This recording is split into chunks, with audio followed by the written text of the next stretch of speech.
Hey everyone, welcome back to my channel. Today I wanted to do a quick little review video on the Natasha Denona Sunset palette.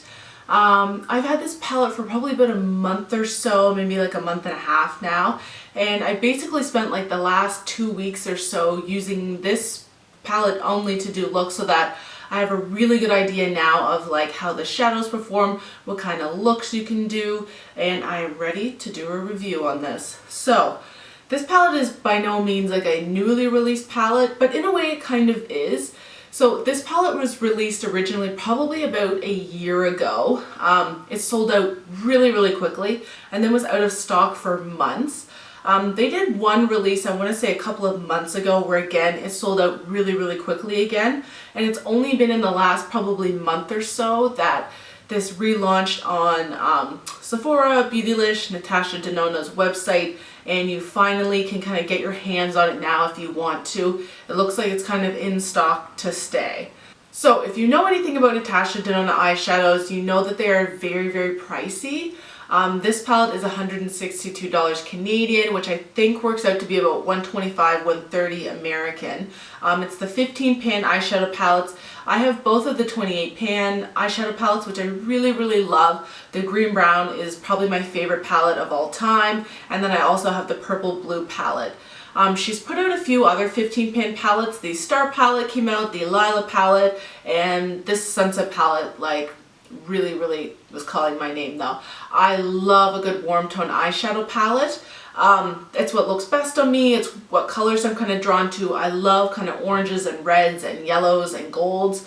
But it was kind of getting really popular for a while, and then it was like every brand was coming out with like a warm tone palette over and over again, and it was getting a little bit repetitive. I was getting the same browns, the same golds in every palette.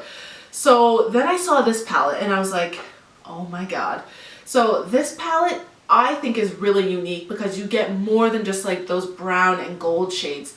I'll talk a little bit more about the actual shades in a minute. So in terms of the actual packaging, it's her typical kind of very weighted palette. The front feels really nice and high quality. It's got a magnetic closure here, and then you've got your mirror, and then you've got this kind of thing that comes in all the bigger palettes where you get the shade names on it. But if you did want to tear it off, it has like little perforations at the top that you could just rip it out. So here are your shades.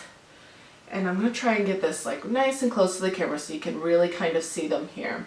So you get 15 shades. There's a really nice mix between matte and shimmer shades, which is something I can't say about the rest of her palettes necessarily. There's probably only 3 or 4 matte shades in the green brown palette. But at the same time, I love Natasha Denona eyeshadows for her shimmery shades. So for me, not having a ton of mattes is not a big problem, but I know that some people like to have that kind of palette where everything is in one palette and they want to just use one palette to do their look and not have to dig into other palettes. So it's a matter of preference in terms of how many mattes you want in her palette, but I will say it's a really good ratio in this if you're looking to get one look out of this palette. So you are getting the 4 formulas in this eyeshadow palette. You're getting the mattes, you're getting the metallics, you're getting the dual chrome, and the, I think it's called the crystal chromatop or chromatop, something like that. And it's basically more of like a topper, so more glittery, kind of shimmery, but a little bit less pigmentation than say the other formulas. So your matte shades are going to be this shade here. You've got a brown here, you've got like a darker orange, you've got another brown, you've got this kind of light pinky beige shade, you've got this beautiful matte red, a really dark brown, and then this pretty matte yellow.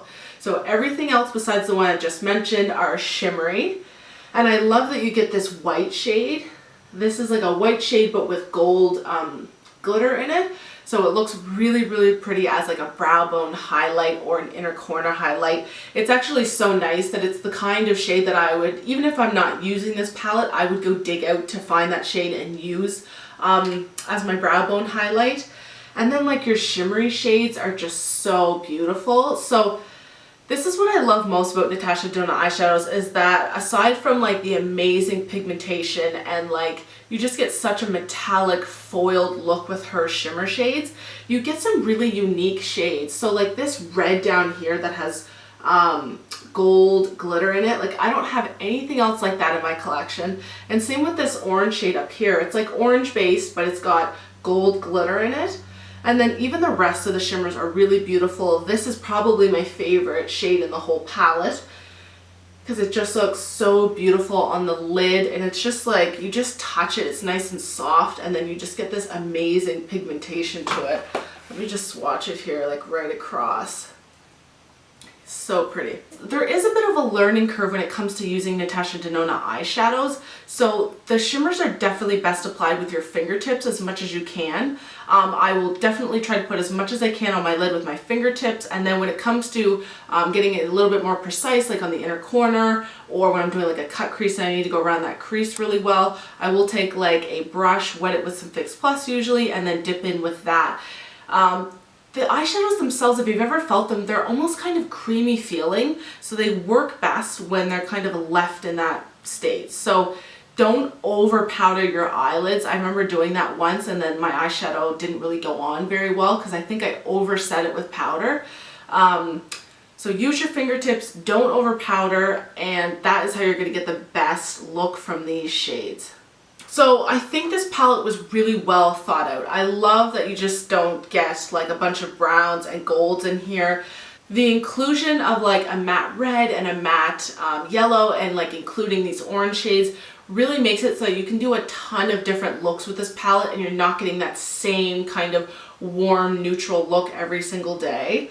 I love using yellow as a transition shade. Some people, I think, shy away from yellows, but yellow can be a really, really beautiful eyeshadow that doesn't have to be like pow and crazy looking. Like I love using this as a transition and then using like the oranges down into the red or the brown if I want to do like a nice kind of sunsetty looking cut crease look.